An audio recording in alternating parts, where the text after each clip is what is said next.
In the public interest, a discussion between WCCO television and its viewers.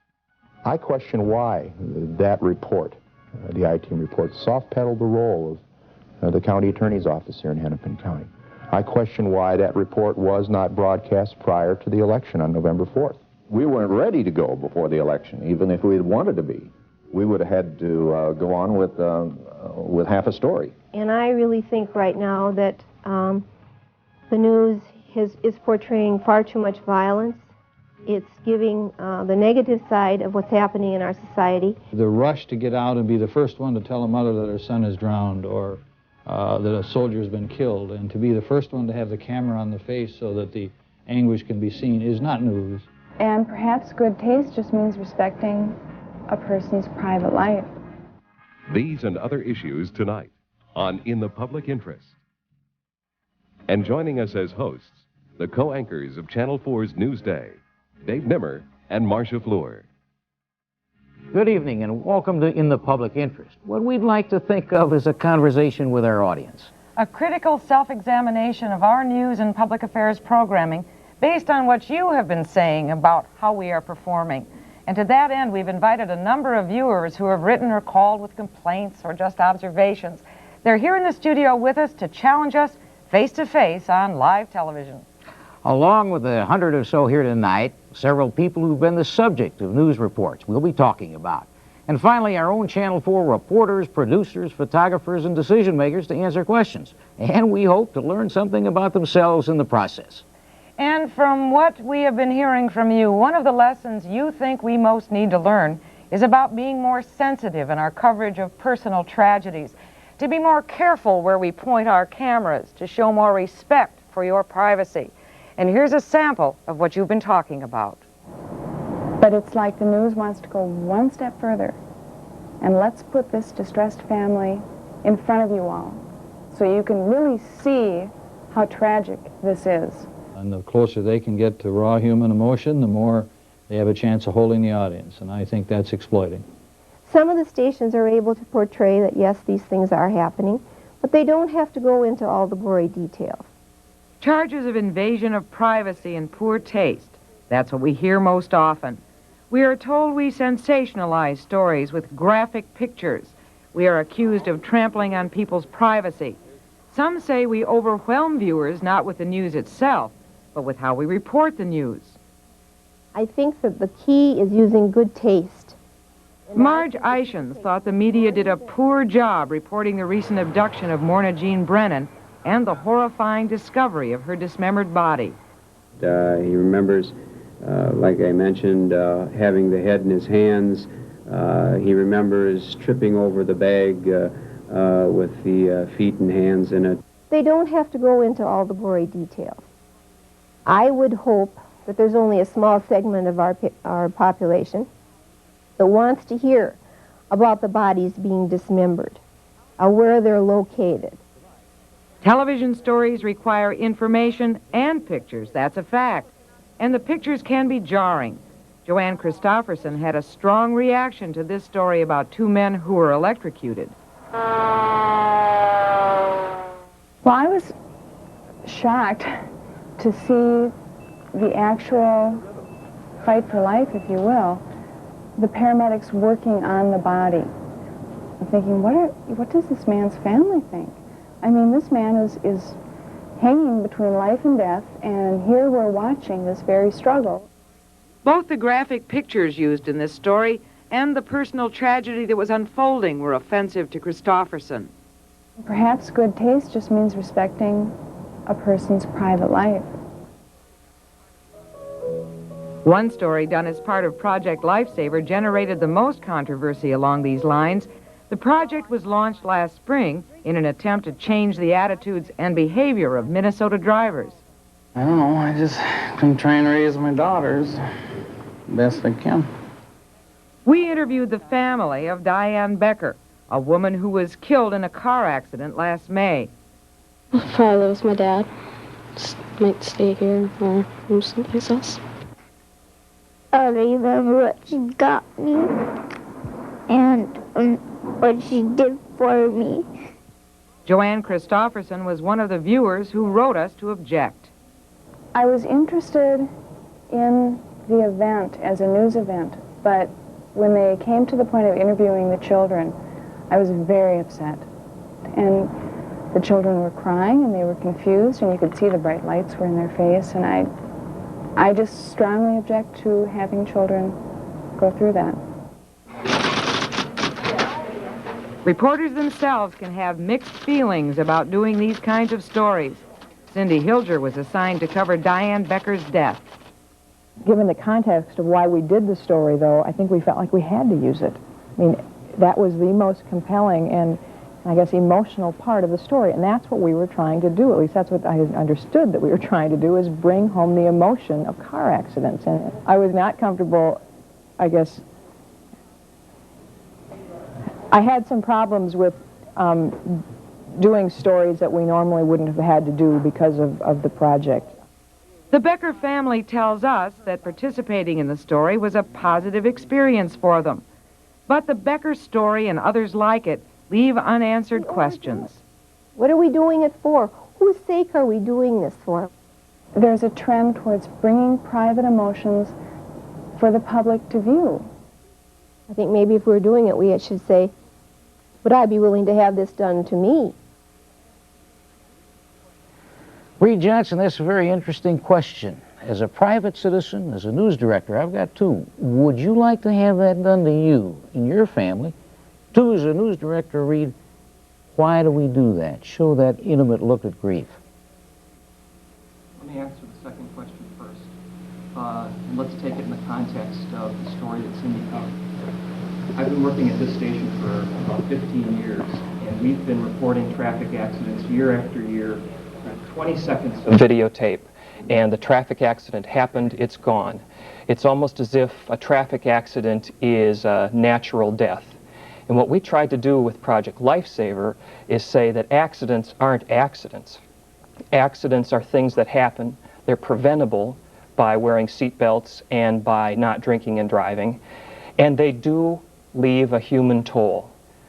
In this case, they left 2 daughters and a father. And I think it was very important to get that message across. I'd like to say that our policy is, in a situation such as that, to contact the family first and to ask them if they object to us talking to them about it. The first story I ever covered for WCCO television was in the mid-1970s. I remember going up to the door of the mayor of Lakeville's house, knocking on the door, and the mayor and his wife had been killed the night before, and we went down to do a follow-up story. And I was amazed that the family invited us in, were anxious to talk to us, wanted to share their feelings. The first question, would I want to be put into that kind of a circumstance? I went through a personal tragedy of my own this year. And I guess as I was walking out of the hospital, if someone had called and asked me if I would talk about the situation, I would have welcomed the opportunity, because I would have wanted to talk about the family member who I lost. Bill Plutt, you wrote on the Cindy Hilger story, didn't you? You were offended particularly by those children crying.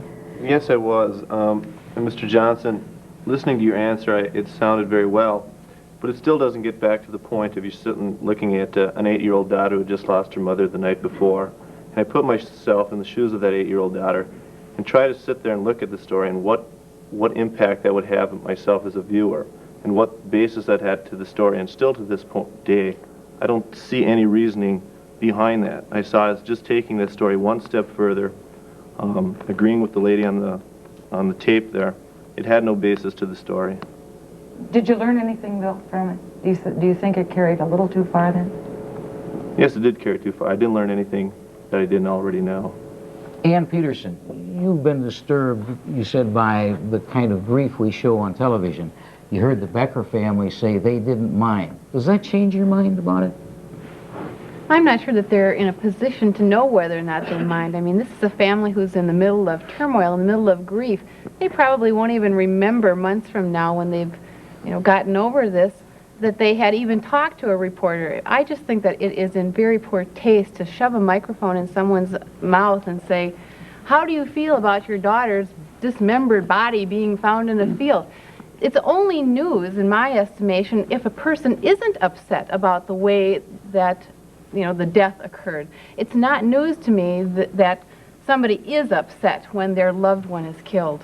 You know, it may not surprise you to know that there's sometimes disagreement in the newsroom. You heard Cindy Hilger on the tape. But let's go to the man who had to photograph that, Sean Lear. You had some real questions, didn't you, about going into the Becker household? Yes. Even with permission. What bothered you? I feel that the same way that gentleman does, that the stories, that aspect of the story and putting that child on is not beneficial to anyone. I just didn't see any reason. We had it on tape. We requested that it not be used. You did and that. I explained my feeling. Mm-hmm. And it still went on the air. Those interviews are very difficult for the reporter and photographer. And you generally carry those interviews around with you for a long time. Mm-hmm. And I don't know why anybody should have to go through it, the viewers or the crew that's out there at the scene. Let's talk to somebody who's been going through it for 25 years. Dave Moore, you've had your opinions about our coverage of funerals. How do you feel about that close-up look at grief and grieving? Awful. But I've been screaming about it for years. I just think it's particularly in a funeral when the family is in an unguarded position, unless it feels in such a way that it can put its hand up and ask that no pictures be taken. Can't they do that, though, David? I think we're a little more civil about, pardon me? Can't they do that? They can still put their hand up. Certainly they can, but this is a private moment of personal mourning for them, and I don't think they ought to have to be placed in that position. I do think, I'm not sure, I haven't talked to my superiors about this, I do think we've become a little more civil in this regard now that we request permission. But even at that point, the family is in no, wouldn't believe it to be in any kind of state to think about permission or not permission. I disagree with you, David. It's a personal I think that really underestimates. I don't know the news value of it. Really, I mean, I have this similar, I shot news film for several years before I got into a desk job, and I was consistently amazed with the people who not only would talk to us under very difficult circumstances, but wanted to. It was very important. At a funeral? At a funeral, after a funeral, in the middle of a tragedy like this, people are in a for better or for worse, are in a very peak moment of their life, and they really have something to say. And that notwithstanding, for damn sure, they want to tell you about who died. What's the news? They truly do. Let me take a poll here. I would like to take a poll. How many of you? Let's just talk about the Project Lifesaver altogether. How many of you think that in and of itself, perhaps it lent itself to that kind of thing, that maybe it went too far? Nobody. But Mike Sullivan, you were in charge of that. Oh, you mean you wanted time to raise your hand? Let's see the hands. How many of you I don't think understand the question. Project Lifesaver itself was to lend some, it was promoting safety on the road. Was it not, Mike?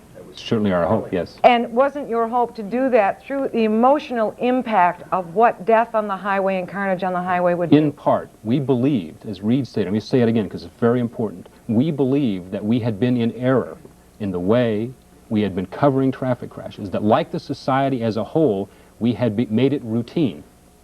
And that what's going on out there, when you actually, the police knew it wasn't routine, they didn't treat it that way. The paramedics knew it wasn't routine. The families that it happened to knew it wasn't routine. But the rest of us saw a shrouded body, a wrecked car, and we really didn't know what was going on. Because what's going on is a lot of wrecked lives, a lot of lost lives, incredible violence. We weren't telling the story. And I know for a fact that those kind of stories change people's lives. We save lives with those kind of stories. I got the letters. Michael, a question. They saw stories exactly like that. The question and put their seatbelt on. The question I have, and we'll have to continue the discussion somewhere else because we've got to go to a break now, is did we have to do it so many times? We would ask you to call us, find out what you think about invasion of privacy and how we do. The number is 330-2404. That's 330-2404. We'll be back in just a moment.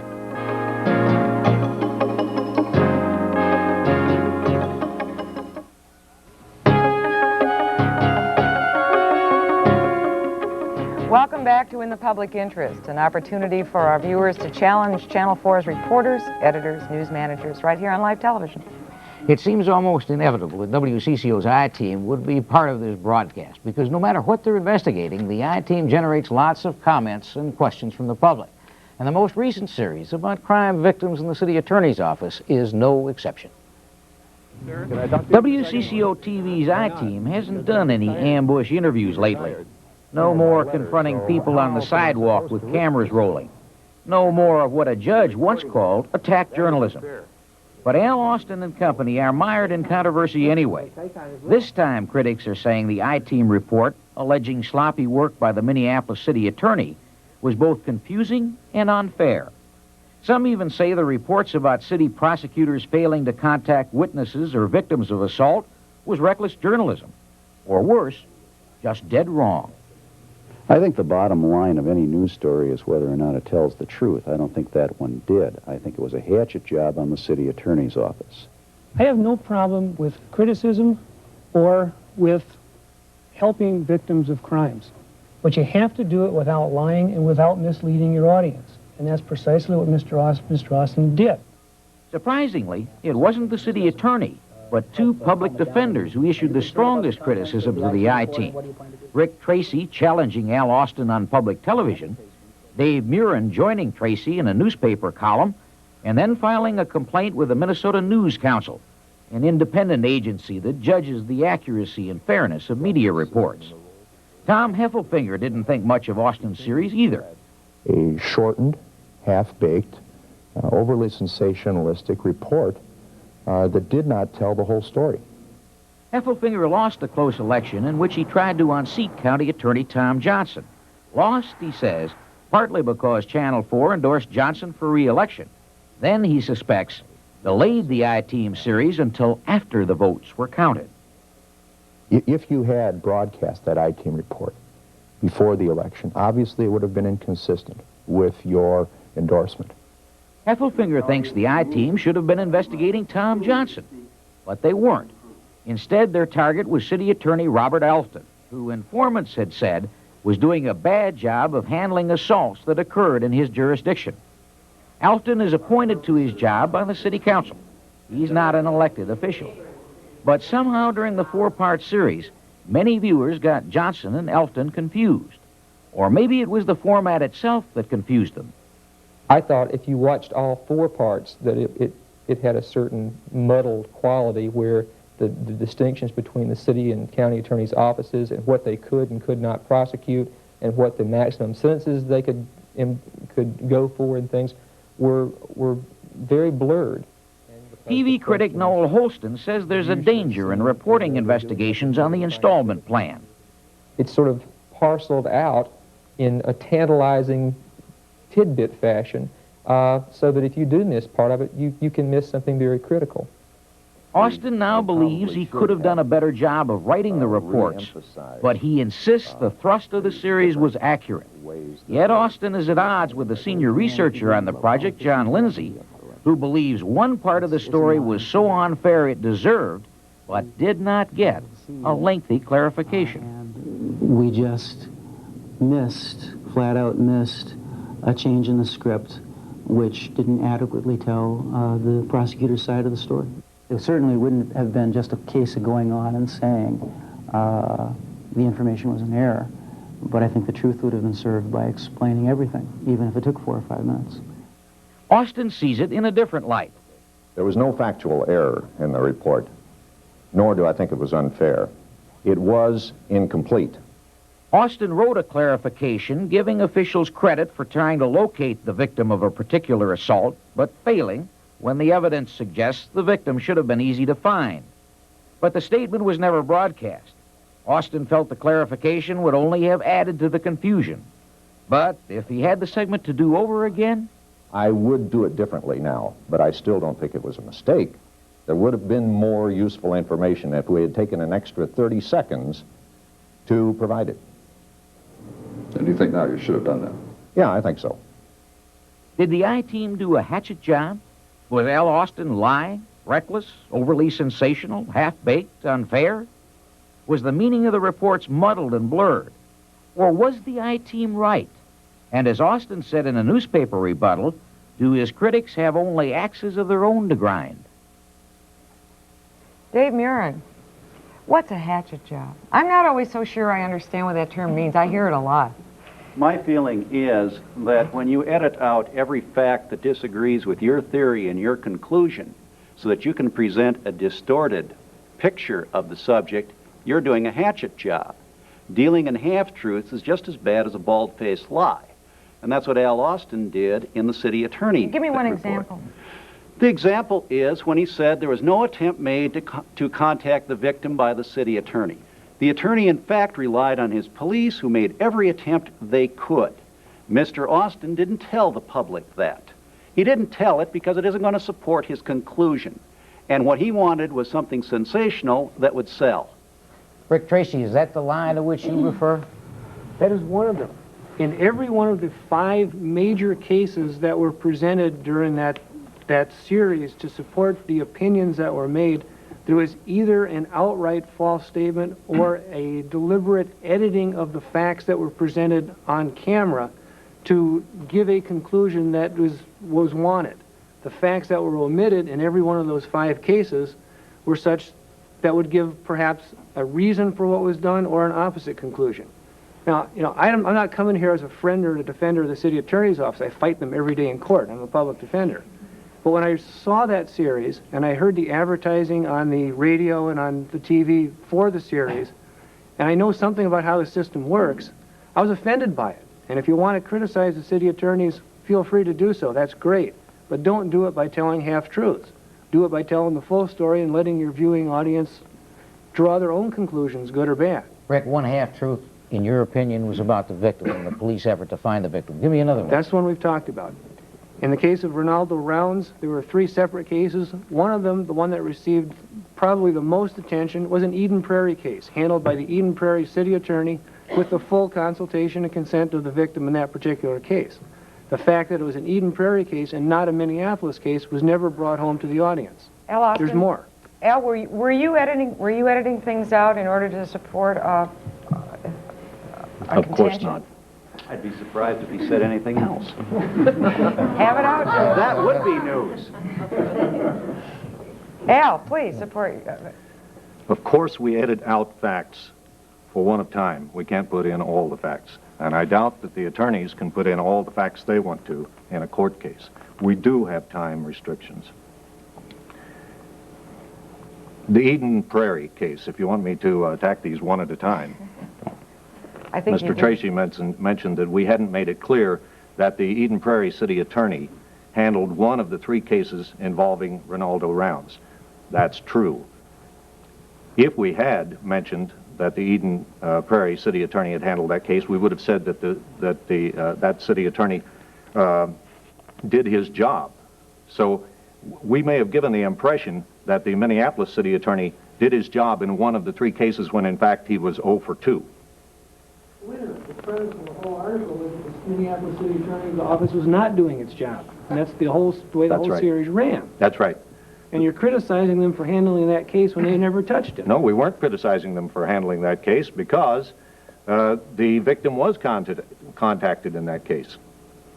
Al, on the other one, regarding the victim and the effort to find the victim, do you wish you had that call back over again and made it more clear? We could have added a lot of information in that story.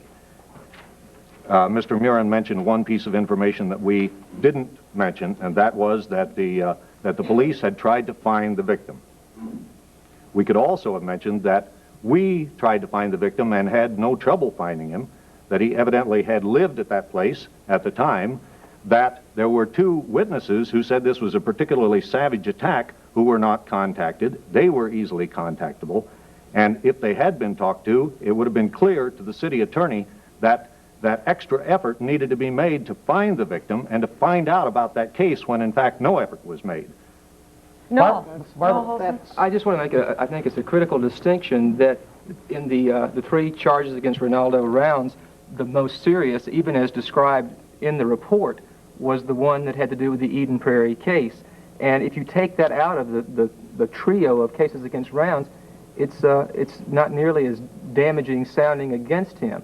And yet, by blurring the distinction between the different city attorneys' offices, this landed at Robert Alton's door. I think that was a dangerous little twist there. I don't think it's quite fair.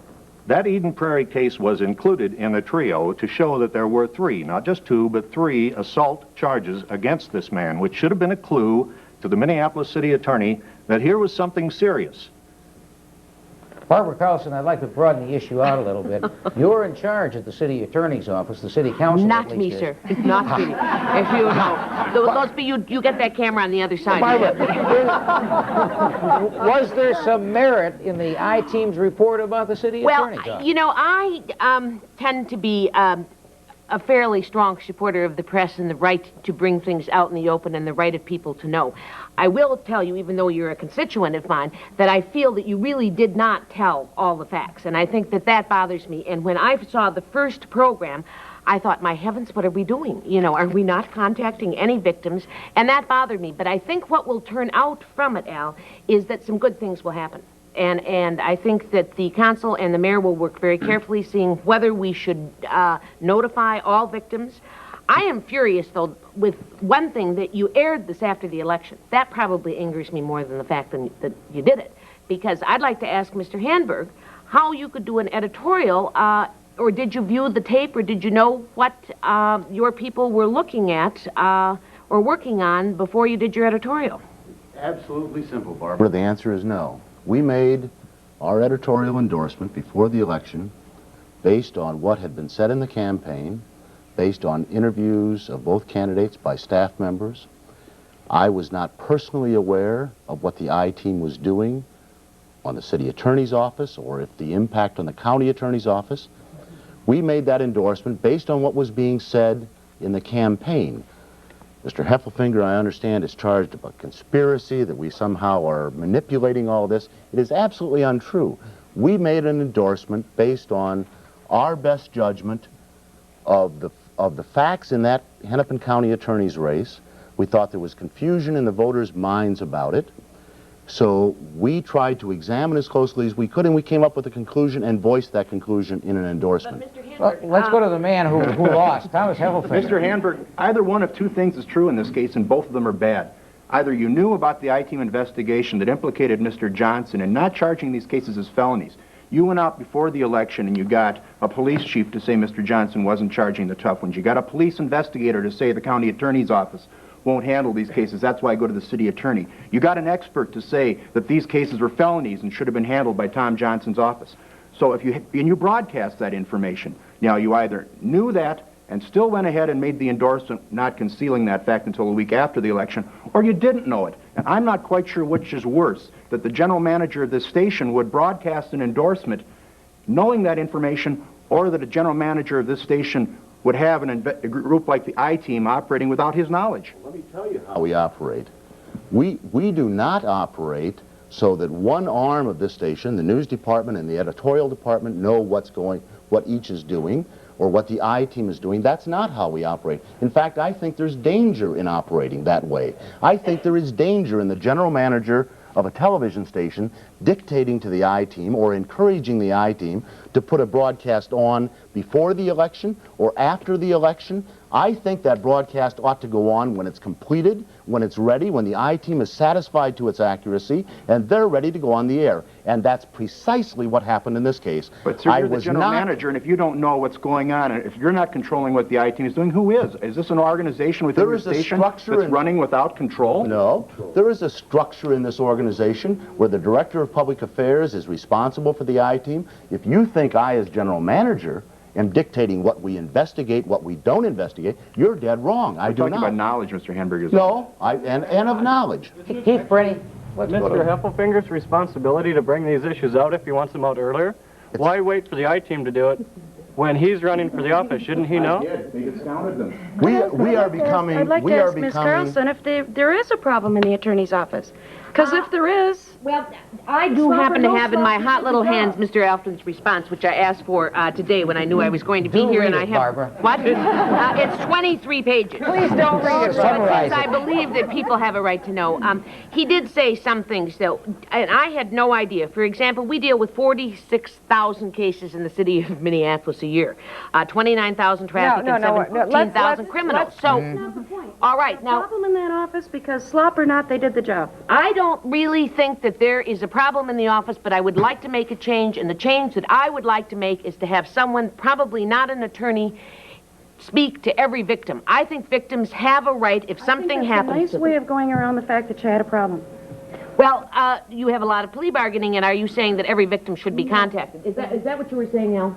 Well, the gist of the report was that 3 out of 4 victims are not being contacted. I wonder if the public defenders don't contact their clients, the defendants, before they plea bargain. Do you only get one side of the story? See, that's the fault that we found with what the city attorney was not doing.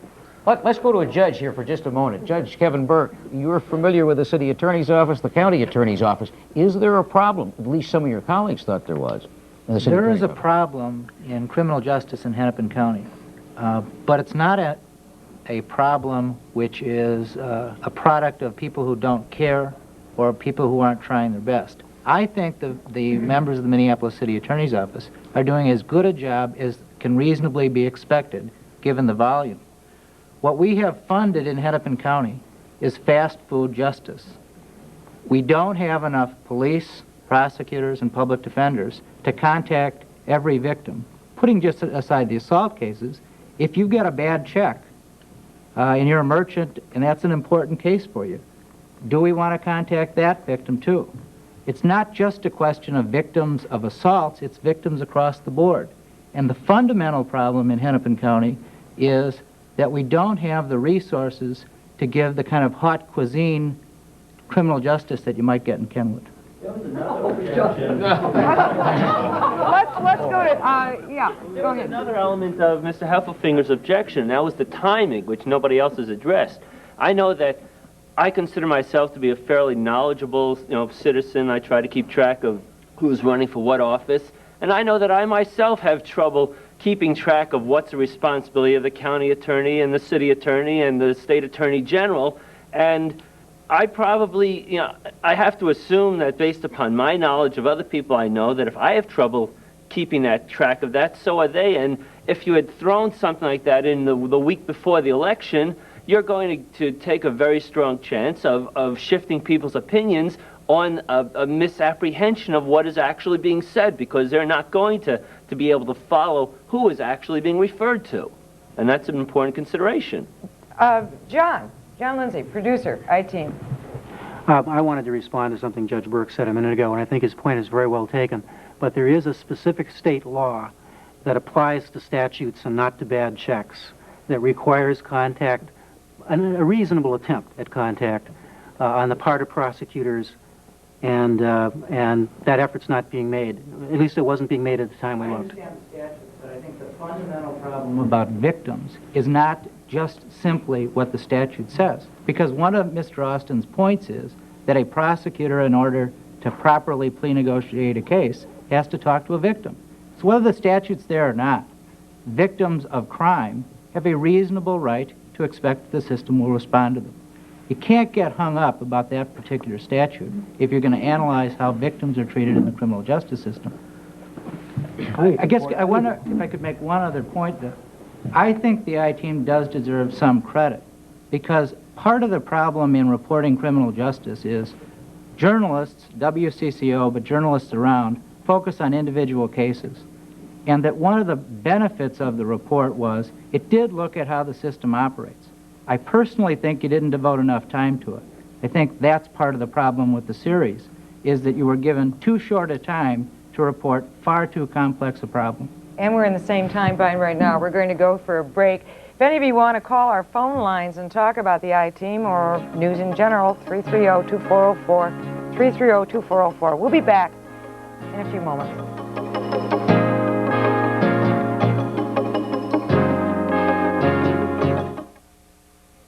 Welcome back to In the Public Interest. We made a promise at the end of the first segment that we would get back to the point of taste and privacy. We don't want to take up this entire segment with it, but many of you raised your hands out here about the taste and privacy issue.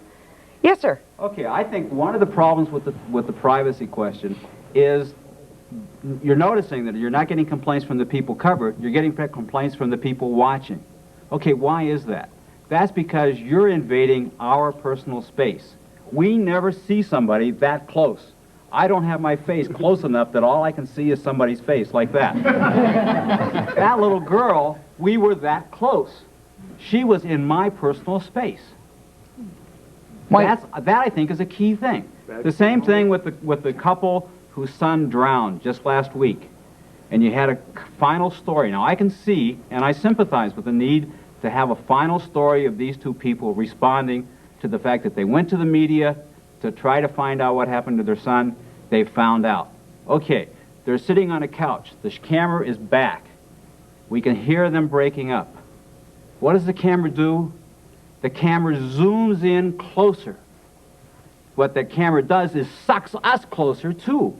And we don't want to be closer. If we want to see it, we'll sit back this distance.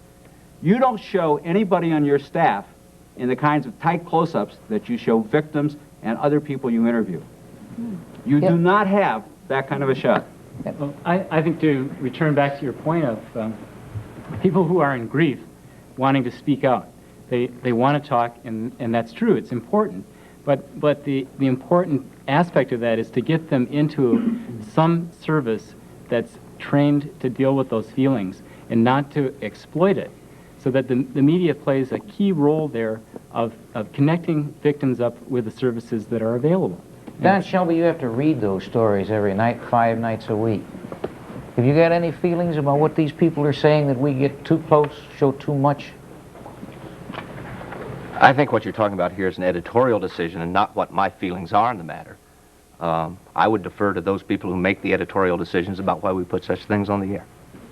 All right, you're in charge of the editors, Keith Brown. What do you tell them? Is there a policy in terms of taste showing something that tight? There is a loose policy. Part of it is based on their own personal tastes, their feeling for another individual, another human. Part of the reason we do these kind of stories is because it's part of our community, whether that community is the 4 square block area you live in, or the town you live in, or the metropolitan area. It's part of the community, and as part of the community, you are feeling what's going on in that community. Television is also based on images, on people's feelings, if you will. And a person's face demonstrates their feelings, and it helps give the story. Marcia, can I add something Yeah. to this? I thought it was interesting, and I don't know, I mean, I think we all have to make personal decisions, but I thought it was interesting that when we did the series in Africa, and we didn't talk to families who had a loved one who died, we actually showed people who were dying in front of the camera, and we had no one who complained about that. But what we did have was people reacting to that, and I wonder if it's not our fault that we don't react to something that needs to be reacted to as Project Lifesaver needed to be reacted to until we are forced to look at things that we don't want to see. We didn't have anyone helping or contributing or doing anything for months and months and months in Africa until finally television pictures of people who were dying and starving and children lying in dirt were shown on television, and that forced people to act. I think that was the motivation as well for Project Lifesaver, to get people to act, but it's not pleasant to see. I'd like to turn it over to another subject because you've asked and raised so many. Larry Edkin, one of your gripes was that television news is too shallow, that it lacks substance, that we don't have time for substantial news. Is that true? I think to a large degree it is. I know that I've lived in New York City, and I spent a lot of time in Philadelphia and a couple of other major cities, and compared to other cities, Minneapolis has, we're in the top 5% in terms of what we have in the news resources here. But even here, I feel that so much time is wasted on these short newscasts, chasing a fire engine to a burning house, or running to cover an accident, which really only affects maybe 20 or 30 people to be really generous if you include distant relatives, maybe 300 or 400 people in a community that's 2.5 million people in the metropolitan area. There have got to be more important stories that affect 100,000, 50,000 people than just 200 people. There's got to be there. And news people are always complaining, well, we don't have the resources to cover all these important stories, but then they squander it chasing after fire engines. Tony? I'm glad someone hit what really got me, I think, on the show one day. Some reporter made the mistake of walking in my office when I was kicking the walls. My frustration, and this is more as a person, is the excessive crime stuff. It's just out of control. And the best example I've got tonight, when WCCO Live told me that gangs had turned off the lights in North Minneapolis because a McDonald's employee had told them that. And guess what? I think you apologized the next night because it didn't happen. But it was obvious because it had been a normal power outage. Obviously, crime has become a center, and just because I'm a public person, I get to hear about it. But I think some of it is a perception. You know, this is not a tough city. This is not a city with a lot of crime. We do have a little increasing crime rate in a couple areas. Not necessarily burglary, by the way, which we don't report very much about, which is going down in some of my neighborhoods. How about the homicide rate? The homicide's going up, but that's a small kind of crime. Consider ignore that? What? Should the media No, ignore but that? should you run the TV set at night into North Minneapolis and label a whole part of the city as a high crime area with gangs because there's a power outage? And I think that did happen. Tony, that was the last in the public interest. Let me just follow up on the councilman's point, though. I think there's a smaller issue and a broader issue. The first one is one of the ways that you concentrate on crime is that you generally in the coverage of the legal system, you cover criminal cases. And the gentleman's point there that there have got to be more important cases, there are. This judge here hears them. I mean, there are cases every day coming out of Hennepin County and Ramsey County and the Supreme Court that affect tens of thousands, hundreds of thousands, and millions of Minnesotans. We don't hear it from your office. Well, Tom Ziegler, how do we make those judgments? You're an assignment editor. You sit on the desk every day. Do we particularly go after crime stories every day or say what's going to make good pictures? Or how do we do it? We are in a visual medium. You have to remember that. Are we infatuated with crime? No. Is a crime story easier to do than a complex story that takes 5, 6, 7, 8, 10 minutes to explain when we've got a 10-minute newscast? You know, Tom, I've been hearing that argument for a long time, and it just doesn't walk. These are the facts that we face every day. That we've got people who may be concerned about a crime story in Minneapolis, and if we devote a minute 30 to that, we could maybe address some of those concerns. But we've got people living in St. Paul and in St. Peter and around the state who have interests.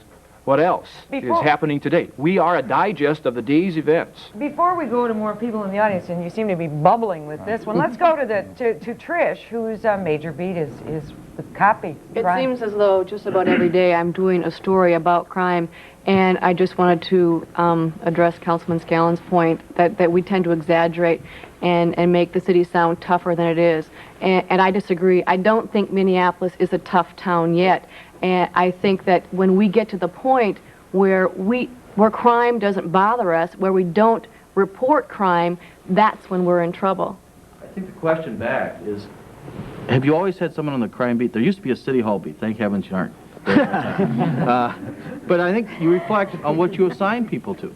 And if you put someone on the crime beat each night, if that's their job, it's got to be their job. They got to find the crime. If you're on the city hall beat, you got to talk to one of those characters. No, we don't go out looking for crime. Newspapers have traditionally had a person designated to cover the police department because that's just a natural source for a lot of stories. And I think we do it more aggressively than other TV stations, to our credit, because I think when we weren't over at the police station, we were missing a lot of stories. But I'm more than happy on a day that there's not crime to go out and do a nice feature like the Gopher basketball players, the Gopher football players singing a song. I mean, I don't like covering crime, but it's important and it's happening and we can't ignore it. Pat, we get you in a minute. Roger Rowley says we turn political coverage into personality contests. Well, real quick, bring up. You'll send TV cameras up to a Target store where there's a small group of people jerking off a bunch of toys imposing their views on us. Yet a senator is putting in a bill to fine the people not wearing seatbelts in the state of Minnesota, and yet 67% are refusing to wear seatbelts and don't want this seatbelt bill, and we're not seeing any coverage on that. This bill is going to be forced on us. We don't have a chance to exercise our rights by calling and opposing it, and who cares about what the opinion is of somebody jerking off some toys when there's a bill that's going to be a law? Well, that's one story and one finding story, out. but I think it raises a question about political coverage. Pat Kessler. Well, certainly, I have to disagree with you. First of all, we covered that thing to death for the last 6 months, for the last 5 years. Every time... you could have been out of the room. But,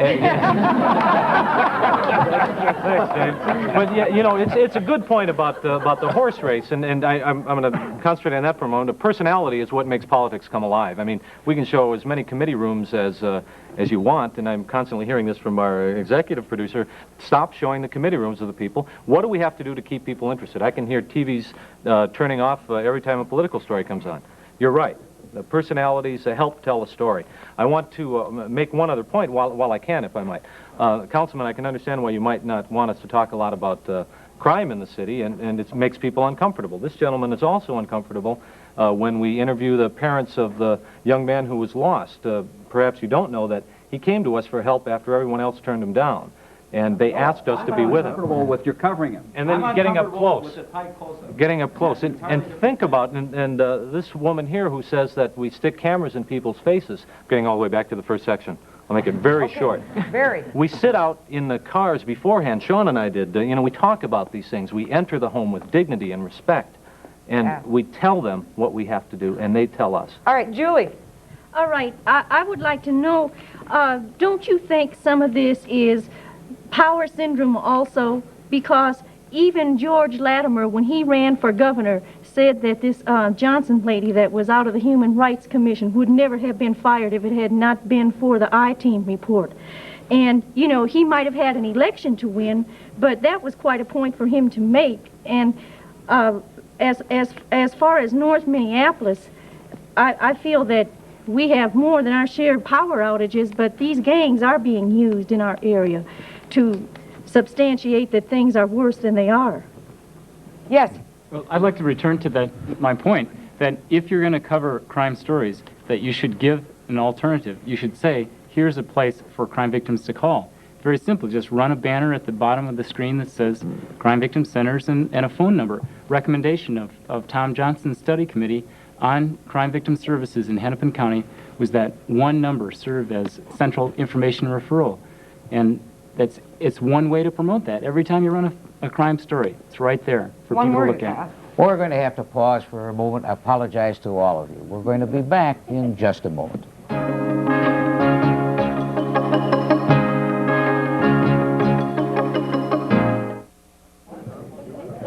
I'd like to try to broaden the discussion out a little bit and ask Professor Ted Glasser from the University of Minnesota School of Journalism or School of Communications or whatever you call it these days, Ted.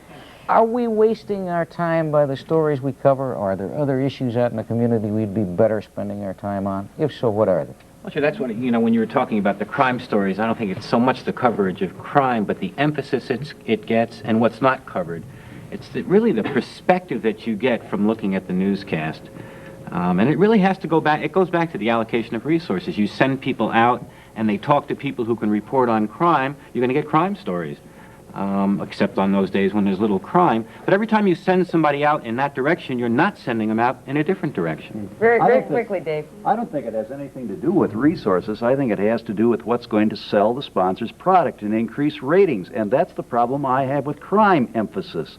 It's cheap and it's sensational and it's going to sell. Do we make decisions that way? It's 20 years out of date, and I hope you realize you are 20 years out of date. Ratings aren't important. There is no sponsorship of newscasts. There are sponsors who buy spots. They don't sponsor it.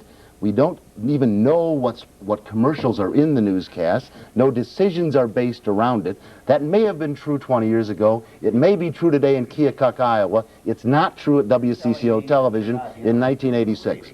Of course we're interested in the ratings, but we don't cover crime because it boosts the ratings. Sure That is so... I think there's one thing to remember here, too. Let me just say, that is so tired a concept. That is so tired a concept, so absolutely untrue, that it is ridiculous to talk about it. Tell me there's no sponsorship of news. Maybe WCCO, but are you aware that the General Electric Company owns RCA and therefore controls the NBC network? And now NBC is supposed to be getting its own political action committee together? Does that mean the corporation has no influence on the news? GE, we're not NBC, first of I all. realize GE that. You don't owns say NBC. there's no no sponsorship. question about that. I realize that. Right. But are I'm you, sure that corporation has influence. It's got to have The influence. problem isn't one of influence, it's more one of habit. You know, the news is in the habit of covering things a certain way, and they've just continued to do it over the years. They haven't evolved that far away from the definitions of news that are taught in journalism schools, that people learn, you know, when they were cub reporters or newspapers. Our society has changed, but our definitions of what is news, the unusual, the interesting, et cetera, they haven't changed. At least what the scuttlebutt is not crime stories that are getting ratings, but stories about animals that are lost, you know, stories about orphans who are finding homes. I mean, we're hearing just the opposite from people who do research on these things. I think there's a lot of... The problem with crime stories is that they are very sensationalist, and you ought to report them, but the reality of the criminal justice system is different from the common perception that people have of it. And if you want to cover it in depth, such as the I-Team seems to want to do with great frequency, at least do it fairly and But they do present cover a other fair things. picture. They're not Many of the just public officials and lawyers here support cameras in the courts, which would be a great, huh? Is it half? Is it barely half? You're missing one of the reasons you cover crime stories is it's easy. All you have to do because is we hear think it's that somebody's important. been killed, and you send a cameraman out. Why do I feel we have lost control of this program? I have. One very quick. Yes, I think I would address this to Al Austin. I've suspected for a long time in watching the I-Team reports that you're a frustrated prosecutor. We're leaving. We're leaving. That's Out it. there. You'll answer after the program. Thank you very much. Well, I guess it's up to us to wrap. In a perfect world, you would always feel informed after a newscast, but after all, that's the perfect world. In the real world of TV news, we have deadlines to meet and shows to fill and human beings who are making decisions on how to do both. That's not an excuse, folks. It's just a fact. Do we make mistakes? Well, we spent an hour here. We haven't been able to agree on what a mistake is yet. Which brings me to my buddy Walter Cronkite, the Dean of Television News, ended his nightly newscast with, and that's the way it is. Now, did he mean that in 30 minutes CBS News would mirror the world? For heaven's sakes, no. I think he was saying that that's the nature of the beast, folks. Television news has time for what it has time for, and that's the way it probably is, David. Marcia, we've searched our souls, laid open part of the newsroom process, and confessed at least a few of our transgressions. And to what end? Well, we'll still cover murders. I-Team reports will still have critics. And on the whole, we'll probably broadcast more bad news than good news each night.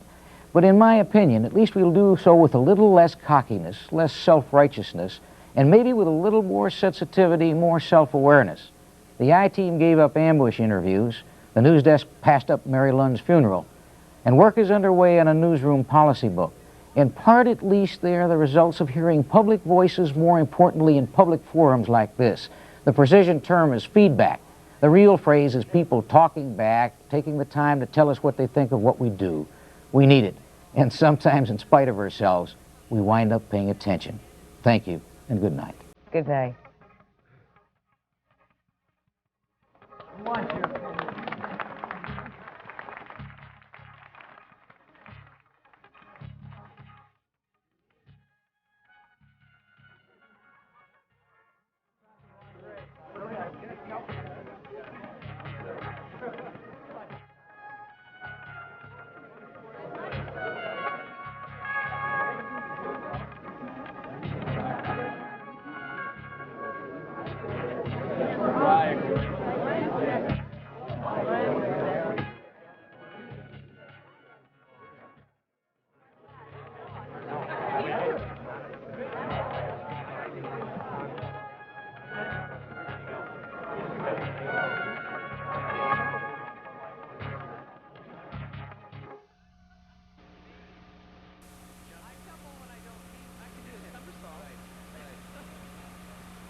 got a lot of control.